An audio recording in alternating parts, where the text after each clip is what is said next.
Suprema de Justicia resolvió que Leopoldo Bruglia y Pablo Bertuzzi continúen en sus cargos, al menos hasta que se realicen nuevos concursos.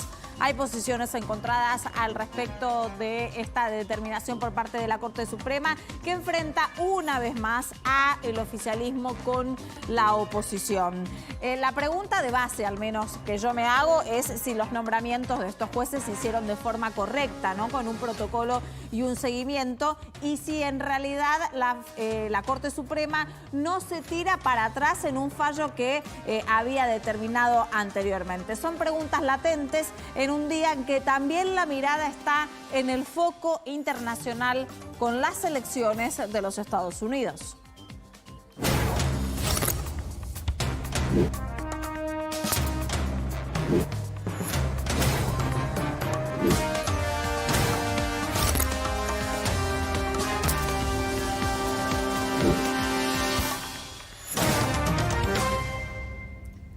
Ya estamos con todo el equipo de hoy. Nos toca para el análisis. Hace unas semanas, cuando veníamos también dando información y análisis sobre el futuro, decíamos en ese momento, de Bruglia y Bertuzzi, comentábamos constantemente esta separación que hay de una gran opinión pública y mediática acerca del futuro o el desempeño de jueces, en dónde van a estar profesionalmente, y por otro lado, la vida cotidiana de la gente, que quizás ni sabe quiénes son estos jueces realmente y qué es lo que se juega de por medio. Llegó finalmente la determinación de la Corte Suprema de Justicia, incluso bastante más tarde de lo que se creía, y levantó polvoreda entre el oficialismo y la oposición, como si no tuviesen temas que los diferencien. Gise, ¿cómo fueron las posiciones de distintos lados? Bueno, mira, en el gobierno no hubo grietas esta vez, porque tanto desde la Casa Rosada o Olivos como desde el kirchnerismo recibieron con conformidad el fallo. Dicen que es un fallo razonable, que se ajusta a derecho, e incluso, bueno, el presidente lo dijo, ¿no?, que la Corte les dio la razón sobre lo que pensaban del traslado de los jueces, y desde el punto de vista político, en voz baja, en el entorno de Alberto Fernández reconocen que podría, en el corto plazo, favorecer a Cristina, simplemente porque si es por una cuestión de venganza, bueno, o lo que sea, se saca a estos dos jueces de encima. Habrá que ver qué pasa después con Castelli, sobre el que la Corte no se pronunció. El jueves que viene. Y que sí, por eso, y que sí sería el encargado, junto a otros dos jueces, de juzgar a Cristina por la causa de los cuadernos de las coimas. O sea que ahí hubo como una postura uniforme. En el caso de la oposición, Diana, ahí la recibieron de distintas formas. Todos coincidieron en algo, en que la Corte se estaba de alguna forma desdiciendo de la acordada del 2018, porque la Corte, durante el gobierno de Mauricio Macri, que le pidió permiso a la Corte, digamos, para poder trasladar a estos jueces, la Corte lo avaló. Con lo cual, todos coincidían en que por lo menos había una contradicción, y de ahí que decían que el fallo podía ser político. Pero el argumento del gobierno en este sentido es válido también, que en la acordada no estipula tiempos, no estipula plazos, claro, no dice hasta cuándo. ¿Viste? Bueno, es un fallo salomónico, los grises, el famoso de alguna grises forma, que tenemos. porque de los dos lados, bueno, salvo la UCR y la coalición cívica, que se mostraron un poco más críticos, desde el ala dura del PRO, por ejemplo, Patricia Bullrich, dijo que el fallo estaba bien, que no le parecía tan mal, que los jueces se quedan de manera interina hasta que haya un nuevo concurso, que deberá resolver el Consejo de la Magistratura con el 2/3 de los votos, y que en eso tienen que participar todos, o sea, la oposición incluida. Claro. Y además dijo que seguramente va a tardar 2 años en que haya un concurso como mínimo, con lo cual Patricia Bullrich y el PRO se mostraron bastante conformes. En cambio, la coalición cívica y la UCR fueron más críticos por esto que te decía, decían que es un fallo más político, lo de las contradicciones, y además, especialmente Mario Negri, se enojó y se molestó con el presidente y tuiteó cuando el presidente habló hoy desde Avellaneda al conocer el fallo y dijo que, bueno, cuestionó a la ley del arrepentido que se sancionó durante la gestión de Cambiemos y que permitió avances en el caso de los cuadernos de las coimas, lo criticó y también se molestó porque Alberto dijo que a ver cuándo la Cámara de Diputados se va a dignar a tratar la reforma judicial.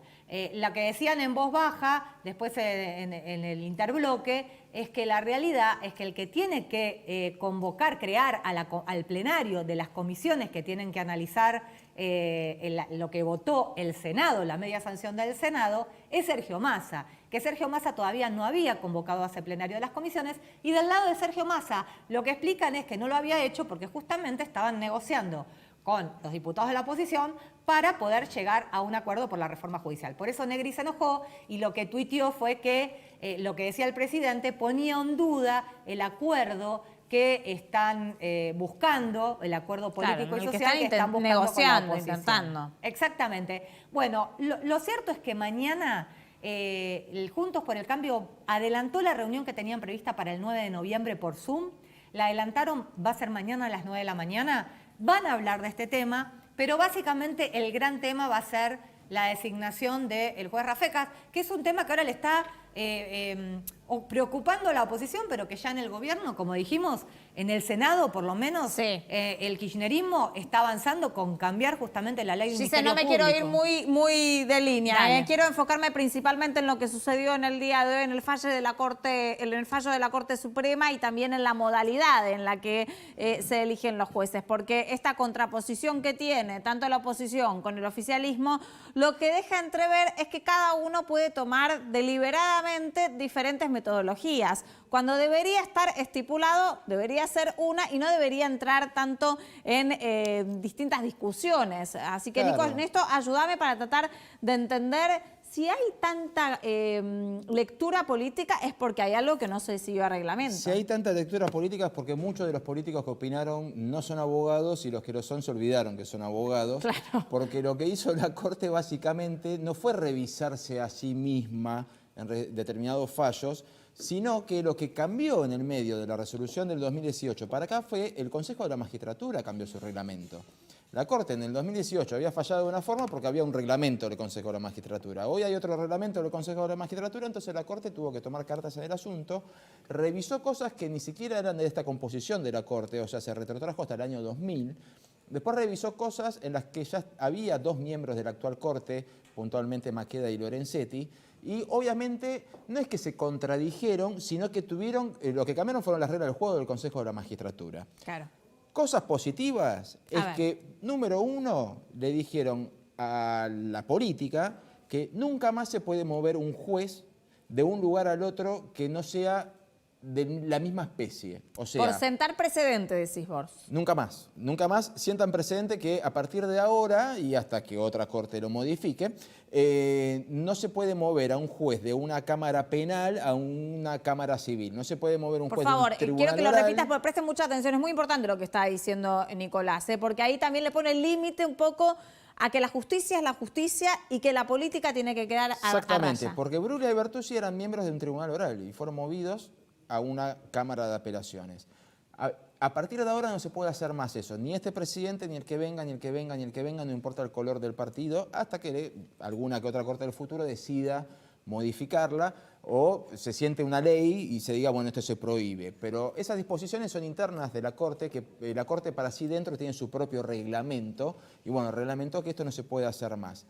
Respecto de Bruglia y Bertuzzi, que tiene que ver con el concurso en sí, el concurso puede demorar, no sé cómo explicártelo, pero... Muchos años. Un juzgado, mira, yo te cuento lo siguiente, un juzgado federal de seguridad social estuvo 5 años en concurso. 5 años en concurso, y no te estoy hablando de un juzgado penal de Comodoro Pi. Imagínate 2 camaristas penales de Comodoro Pi, lo que puede demorar. Vos tenés en el proceso del Consejo de la Magistratura, tienen que llamar a concurso. Entre lo que se presentan, tomarles examen. Después tomarles otro examen. Y después viene una serie de pasos que son largos, que vienen entrevistas, psicotécnicas, hasta que se tiene un listado de 10 personas, más las otras entrevistas, se llegan a 3 personas, que ese pliego de 3 personas se manda al presidente.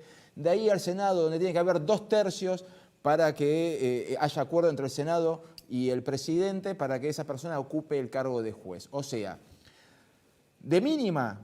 Por historia del Consejo de la Magistratura, desde que existe el Consejo de la Magistratura, de mínima un juez puede demorar 2 años, un juzgado, un cargo de juez puede demorar 2 años de mínima. No han existido cargos que hayan tardado menos de 2 años. Y de máxima se han visto casos de 5 o 6 años. Y sin ir más lejos, el Tribunal Oral Federal número 6 tiene 3 cargos vacantes al día de hoy.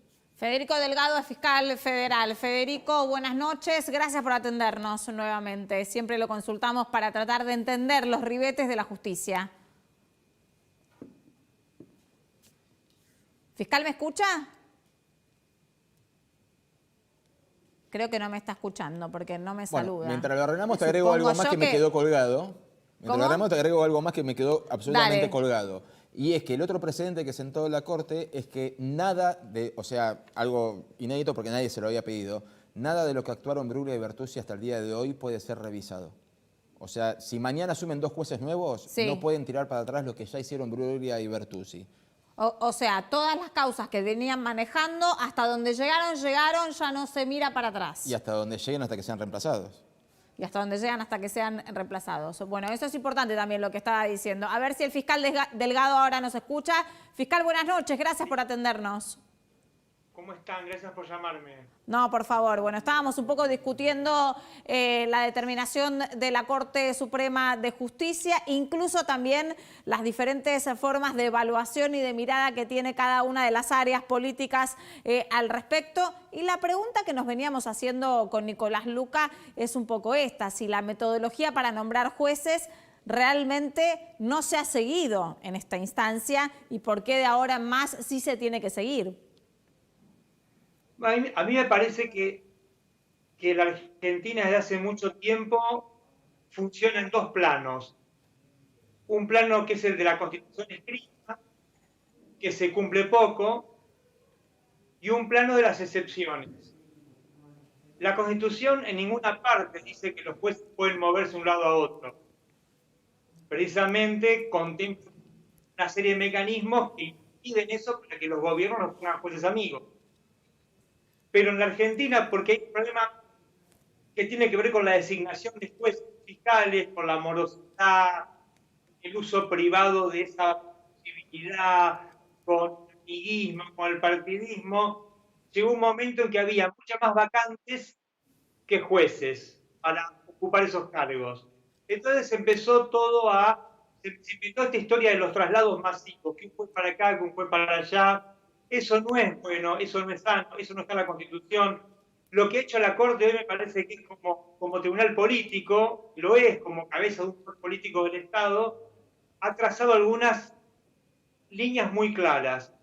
La primera es, aunque parezca una perogrullada, pero me parece que marca un poco la crisis de nuestra vida pública, la Corte explica qué dice la Constitución, hace un llamamiento a los distintos sectores a que la cumplan, le pide al Poder Legislativo que de alguna manera, si hay que trasladar jueces, invente un mecanismo que sea compatible con la Constitución, y después traza un montón de pistas que seguramente van a impactar, o espero yo que impacten, en la hechura del sistema judicial. Básicamente hay un desafío muy grande ahora para ver cómo hacer para que un concurso para un juez, para designar un juez, no dure 3 años, 4 años, 8 años, 10 años. Cosas que son incompatibles porque no tiene que ver con un problema de diseño, tiene que ver con que hay demasiado partidismo, uso privado de la posibilidad de designar jueces, amiguismo, un montón por ahí se quiere, de deslealtades con la Constitución que hacen que la designación de un juez o un fiscal sea un problema muy importante, que genere mucha mora y que haga que en rigor de verdad los tribunales haya mucho más vacantes que jueces trabajando. Me parece que lo de la Corte tiene muchas lecturas políticas, lecturas que tienen que ver con el derecho constitucional, pero un desafío muy grande también para ajustar el diseño de la burocracia judicial de acuerdo a las reglas vigentes, que es algo que lamentablemente no ocurre. Ahí hay un hiato que está siempre emparchado a través de excepciones, que las excepciones siempre son funcionales a los intereses de la coalición que ocupa el rol de gobierno. Nico. ¿Cómo le va, doctor? Nicolás Luca lo saluda. Cuando el Consejo de la Magistratura fue creado para despolitizar a la justicia. O sea, nos olvidamos de eso, pero hoy pareciera que fuera un órgano demasiado burocrático, y esto que usted marca, han existido casos de jueces que murieron antes de que terminara el concurso, de lo que se extendió el concurso en sí. ¿Qué debería pasar para que el Consejo de la Magistratura funcione como corresponde y entre esas funciones nombre jueces más rápido? Mirá, Nicolás, yo diría dos cosas. La primera es que hay que hacer por ahí, hay que modificar algún poco el dispositivo institucional para que sea más corto. Pero hay algo que no lo puede hacer ninguna ley y tiene que ver con la lealtad de los consejeros con respecto al cargo que están cumpliendo, la función con la que están cumpliendo, una lealtad con la Constitución. En la medida que designar un juez federal, un juez de instrucción, un juez de la Cámara de Casación, sea una especie de poroteo, de partido de truco, en el que cada corporación trata de vetar o de interponer su interés particular en esa designación. Es imposible que un concurso sea una cosa rápida, es imposible que un concurso sea una cosa en el que de verdad tenga posibilidades de ganar el que más estudió, el que más se preparó. Nadie, cualquiera que charla con las personas que han concursado, puede desconocer que después de transitar una instancia concursal, ninguna persona es la misma. El que ganó no es aquel que se anotó 4 o 5 años antes, porque es una instancia de mucho manoseo, de mucha arbitrariedad, de mucha injusticia, donde a veces llegan los mejores, a veces no llegan los mejores. Fiscal, pero ¿qué hace falta para transparentar eso? ¿No? Es lo primero que se me ocurre preguntarle. A mí me parece que lo que hace falta es consejeros que sean leales con la Constitución.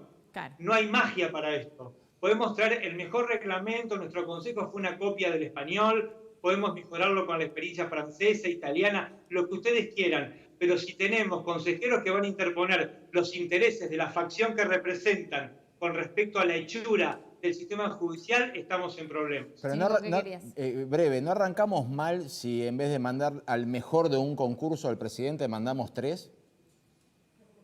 Arrancamos muy mal, y arrancamos muy mal porque además cuando llegamos a esos 3 primeros, lo digo en un segundo porque es importantísimo, el que dio el mejor examen, el que mejor currículum tiene, sacó 10-10, puede que termine último, porque al final hay una entrevista personal a través de la cual depende la cara, mis capitales simbólicos, mi amiguismo, el que estaba último puede pasar a primero y el primero puede pasar a último. Estamos mal. El concurso lo gana uno y el presidente puede elegirlo o no elegirlo, y podrá haber un suplente, pero está muy mal. El diseño institucional es compatible con la lucha de facciones y con si se quiere, con el loteo de la justicia. Para mí hay que apuntar a eso y después es inevitable que quienes representan esa función tan importante no mantengan subordinados sus intereses de facción a los intereses públicos de la Constitución, que son universales y son los de todos nosotros. Giselle. ¿Qué tal, fiscal? Giselle Rumo lo saluda. Hay una duda sobre qué va a pasar con los 60 y pico de jueces que fueron trasladados desde el gobierno de Carlos Menem hasta hoy. ¿Este fallo los alcanza? Es una pregunta excelente. A mí me parece que la contundencia del fallo de la Corte pone en crisis o desafía a leerlo palabra por palabra, renglón por renglón, porque la primera impresión es que todo traslado está en crisis. Después habrá que ver si compatibilizar los distintos reglamentos que hubo en el tiempo, las distintas funciones de los traslados, a lo mejor se puede pasar algún peine fino, digamos así, y distinguir la paja del trigo. Pero en principio el fallo de la Corte en eso es muy contundente y si se quiere se remonta a los padres fundadores, que son la fuente de nuestra Constitución, que decían que la intervención del Senado, el único objetivo que tenía era evitar que los presidentes puedan poner a sus amigos en los cargos más importantes de la justicia. Hemos vuelto 2 siglos para atrás, hemos reafirmado un principio 2 siglos para atrás y esperemos que nuestros representantes logren adecuar las reglas actuales y los comportamientos actuales a aquellas sabias previsiones que tanta durabilidad y tanto prestigio le han dado a sistemas judiciales que tienen el mismo diseño que el nuestro, pero un desempeño bastante diferente. Facu. Sí, delegado, para pasar en limpio, entonces el fallo ¿Es un paso hacia más institucionalidad? Es algo que hablamos mucho en el programa, de necesitamos sumar más institucionalidad, y esto de alguna manera va en ese sentido. En el plano estrictamente técnico no tengo ninguna duda, pero ustedes saben tan bien como yo que todas las leyes, las sentencias o las decisiones autoritativas del Estado son acatadas por hombres. Los hombres podemos cumplirlas, podemos torcerlas o incumplirlas. Sobre todo en el campo judicial somos especialistas en torcer significados de leyes o la eficacia de leyes, si se quiere. Me parece que lo que hace la Corte es reafirmar de manera muy fuerte algunos principios que a mí me parece una locura que en el siglo XXI estábamos discutiendo. Discutíamos si los presidentes y el Poder Ejecutivo, a través de algunos mecanismos un poco heterodoxos, podía sacar y poner jueces. Eso claramente la Constitución no lo dice en ninguna parte. La Corte se encargó de reafirmar eso y lo dijo de manera contundente, que de acá para adelante no se puede. Eso me parece muy interesante. Me parece muy interesante, pero también depende de la lealtad que tengamos nosotros, los operadores judiciales, con el espíritu de ese fallo para llevarlo a la práctica todos los días y sedimentar comportamientos que todo el tiempo estén ratificando esa perspectiva que no es otra cosa que reafirmar lo que dice la Constitución. Hasta ahora analizamos toda la parte más institucional, como preguntaba recién Facundo, qué es lo que ocurre con aquellas interpretaciones políticas, incluso con aquellos que creen que esto puede llegar a beneficiar, por ejemplo, al oficialismo actual, y el día de mañana puede llegar a beneficiar a otro gobierno político. ¿Qué es lo que sucede con ese análisis? Eso la verdad que no lo sé, porque eso, digamos, nuestro sistema judicial tiene tantos problemas y sobre todo el federal, yo lo asumo con mucha angustia, se ha caracterizado por beneficiar en general los oficialismos y después ser cruel con esas personas cuando dejan de ser, pasan a la oposición o dejan de tener roles importantes en los gobiernos.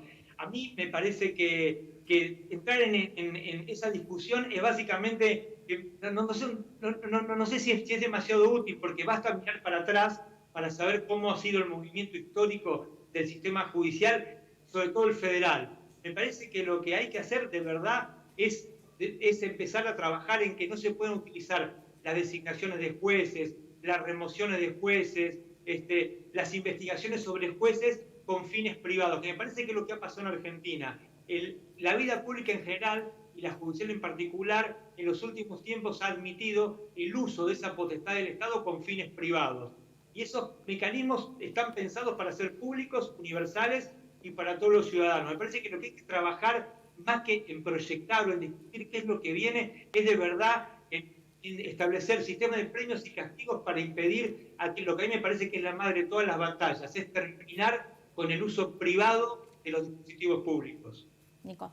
Sí, doctor, cuando hablamos del fallo de la Corte, empezamos a hablar de que se revisaban a sí mismos, ¿no? Y después tenemos el Consejo de la Magistratura y todas las interpretaciones que se puedan hacer al respecto.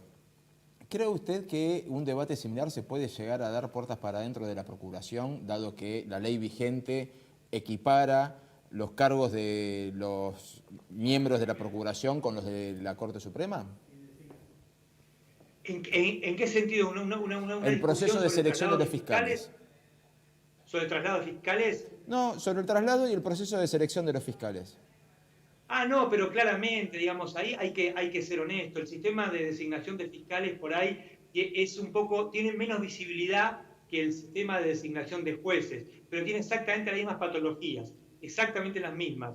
Es igual de invisible, tiene los mismos poros que el Consejo de la Magistratura para que se cuelen intereses privados, tiene los mismos problemas, la misma longevidad de los concursos, la morosidad en cubrir vacantes, digamos, la dinámica del Ministerio Público Fiscal y del Poder Judicial de la Nación es bastante similar. Son organismos que analíticamente tienen funciones diferentes, pero que en la práctica tienen hábitos que son similares y que en cierto modo son complementarios. A mí me parece que están dadas las condiciones para eso, pero la Procuración, el Ministerio Público Fiscal, por ejemplo, tiene todavía desde hace 3 años vacante el cargo de Procurador General de la Nación. Sería importantísimo que exista un procurador que tenga la legitimidad que le tiene que dar el acuerdo del Senado, la estabilidad que le tiene que dar el acuerdo del Senado para que pueda encarar algún tipo de reforma de esta naturaleza que son realmente estructurales. Sí. Ahora, Delgado, no se puede soslayar la coyuntura política, ¿no? Más allá de que estamos hablando de lo institucional del fallo. Y la coyuntura política es que se trata de, en este caso, 2 jueces que estaban investigando a la actual vicepresidenta de la Nación y el tercero que la tendría que juzgar en la causa de los cuadernos. Entonces, la pregunta es, ¿no la beneficia a la vicepresidenta? Porque el fallo lo que dice es que a futuro estos jueces no van a estar, o sea, se van a remover. Entonces, si hay un concurso súper rápido de acá a 2 años, es una suposición, obvio, pero no la beneficia políticamente porque se está sacando de encima a 3 jueces que ella no quería. Yo eso no lo sé, y sería prudente con algo, digamos, porque digamos, a mí me parece que el debate público hay un problema, porque se asocia, digamos, a que la salida eventual de Bertuzzi y Bruglia de la Cámara Federal sería impunidad para Cristina Kirchner y algún funcionario más kirchnerista. Ahora, la historia de la justicia argentina es la historia de la impunidad con respecto a los delitos de los funcionarios públicos. Yo digo, si queremos impunidad, me parece que lo que habría que hacer es dejar las cosas como están, porque en ese aspecto la justicia ha sido muy eficiente. No hay, en un país que ha estado saqueado en términos económicos, en términos de corrupción política, de lavado de dinero, por los problemas que tenemos, la regla ha sido que ese tipo de crímenes no paga y ese tipo de crímenes no ha sido castigado, al menos en la proporcionalidad en que se han cometido. Entonces me parece que, yo no sé si esa discusión me parece que lo que hace por ahí un poco es mezclar los tantos y parece que la cuestión de la fábrica de impunidad de la justicia está ligada a la designación de los jueces, pero me parece que tiene que ver que es mucho más importante que Bruglia o Bertuzzi, que en rigor de verdad son 2 buenos jueces, pero son jueces que simplemente revisan lo que hacen los de primera instancia. Me parece que es desproporcionado por ahí asignarle semejante alcance a un problema que es mucho mayor y que además viene desde hace muchísimo tiempo, que es el problema de la impunidad. Yo no creo que la presencia de Bruglia o Bertuzzi garanticen que en la Argentina se termine la impunidad. Me parece que ahí hay que discutir otro tipo de cosas, otro tipo de formato del poder político, otro tipo de dinámica, y por sobre todas las cosas, el esquema tan remunerativo para una gran minoría de una justicia que en un punto termina garantizando la impunidad con respecto a las grandes mayorías que se privan de ello. Me parece que es medio, en mi opinión, humildemente, es un poco desproporcionado el rol que se le asigna a estos 2 magistrados con respecto a un problema que creo que nos trasciende y nos trasciende a muchos de nosotros. Fiscal, es interesante lo que usted está diciendo. Usted dice que se le imprime una responsabilidad mayor de la que en general ejecutan o desempeñan Bertuzzi y Bruglia, en este caso específicamente con algunos casos que investigan si hubo impunidad o si hubo ilegalidad por parte de uno de los políticos. En esa cadena en el que después en la opinión pública se llega a asociar de esa forma, ¿no?, a la gravedad institucional de que puede llegar alguna de las causas impunes.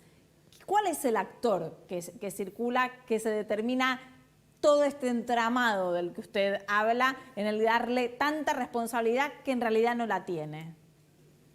Me obligan a ser autorreferencial. Yo humildemente escribí un libro sobre eso, se llama República de la Impunidad, donde más o menos me dediqué a estudiar bastante tiempo cómo se construye la impunidad, qué rol tenemos ahí los ciudadanos, los judiciales, los políticos, los periodistas y lo que se llama la sedimentación del poder político en la Argentina. A mí lo que me parece que en este tema puntual de los jueces de la Cámara Federal, lo que hace falta y que me parece que también es un síntoma que explica gran parte del problema, es el silencio de la justicia en términos de pedagogía. La justicia como poder público, como poder de la democracia, como poder del Estado, tiene que cumplir un rol pedagógico. La justicia no puede permitir que una discusión que tiene que ver con el funcionamiento interno del aparato judicial, que es importantísimo, se transforme en un insumo que utilizan en un sentido particular y en un sentido político partidista las distintas facciones que están luchando siempre en la competencia política, cosa que es saludable en la democracia. Me parece que lo que hace falta es que el sistema judicial está en control institucional, se pare frente a una cámara de televisión, frente a una radio, en un diario, y le explique a la sociedad, a los verdaderos titulares del poder, les expliquen qué está pasando, cuál es el problema, qué puede hacer un juez de la Cámara Federal, qué no puede hacer, por qué hay que designarlo de un modo, por qué hay que designarlo del otro, qué pasa si el presidente puede sacar y poner jueces. Yo digo, si la Corte hubiese permitido que los jueces se puedan trasladar, Alberto Fernández sería casi un eventual presidente que podría haber concentrado no solo el ejercicio del Poder Ejecutivo, sino casi el diseño del sistema judicial. Por suerte, ahora me parece que hay un vector que muy fuerte recupera la parte de la distribución del trabajo que hace la Constitución. Pero me parece que la pregunta tuya, que apunta a la incerteza, a la angustia de la sociedad, los sectores medios, con lo que es nuestra vida pública, con el resguardo de nuestros derechos, hay varios problemas, pero me parece que hay uno básico, que es que la justicia tiene ese hábito tan que no es neutro, que tiene efectos. De hecho, lo voy a puntuales, incluir en una discusión que hemos tenido acá en la mesa.